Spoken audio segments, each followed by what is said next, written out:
On a seemingly ordinary Thursday morning, September 14, 1989, the city of Louisville, Kentucky, was irrevocably scarred by an act of horrific violence.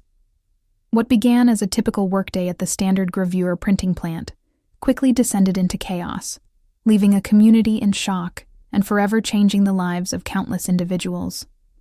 This is the story of the Standard Gravure shooting, often referred to as the Louisville Massacre, a workplace tragedy that remains the deadliest in Kentucky's history. The Standard Gravure printing plant, a prominent fixture in Louisville, was a place where many had built their careers and livelihoods. But on this fateful day, it became the scene of an unimaginable nightmare. Joseph T. Wesbecker, a 47-year-old former pressman, entered the building armed with an arsenal of weapons, including an AK-47 assault rifle. His target, his former colleagues and the company he felt had wronged him. The rampage began shortly after 8:30 a.m. Wesbecker systematically moved through the plant, firing indiscriminately at employees. The sounds of gunfire echoed through the facility, turning a bustling workplace into a scene of terror and confusion. Employees scrambled for cover, some attempting to flee, others desperately trying to help their wounded colleagues.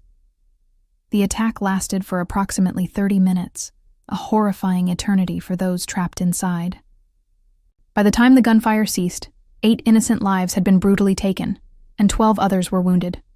The victims were Richard O. Barger, 54, Kenneth Fentress, 45, William Ganote, 46, James G. Husband, 47, Sharon L. Needy, 49, Paul Sally, 59, Lloyd White, 42, and James F. Weibel Sr., 56.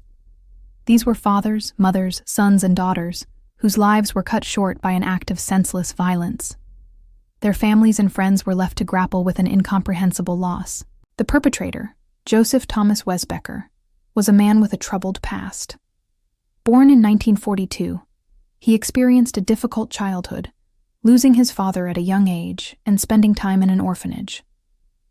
Despite these early struggles, he found stability as a pressman at Standard Gravure in 1971, earning a reputation as a dedicated worker. However, his life began a downward spiral in 1978 with a divorce and his first admission for psychiatric treatment. Subsequent divorces and increasing reclusiveness further isolated him. Wesbecker's mental health deteriorated significantly in the years leading up to the shooting. He was diagnosed with depression and manic depression and had a history of suicidal attempts. His medical records from 1984 even indicated he had expressed thoughts of harming his foreman. In 1987, after being assigned to a different role at Standard Gravure that he found stressful, he filed a complaint alleging harassment and discrimination due to his psychological state. It was then he was prescribed Prozac, an antidepressant drug.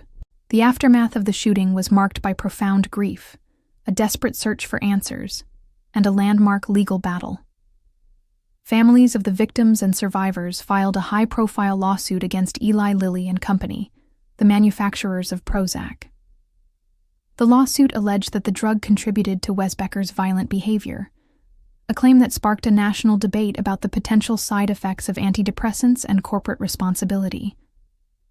While the case was eventually settled out of court, it brought unprecedented attention to the complexities of mental health, medication, and violence. The Louisville Massacre of 1989 stands as a stark reminder of the devastating impact of workplace violence and the critical importance of addressing mental health issues.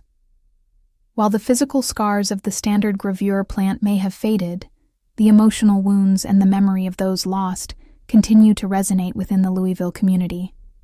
It is a tragedy that compels us to remember the victims, understand the circumstances, and strive for a future where such events are prevented. If you or someone you know is struggling with mental health, please seek help. Resources are available. Thank you for watching. Please like, comment, share, and subscribe for more.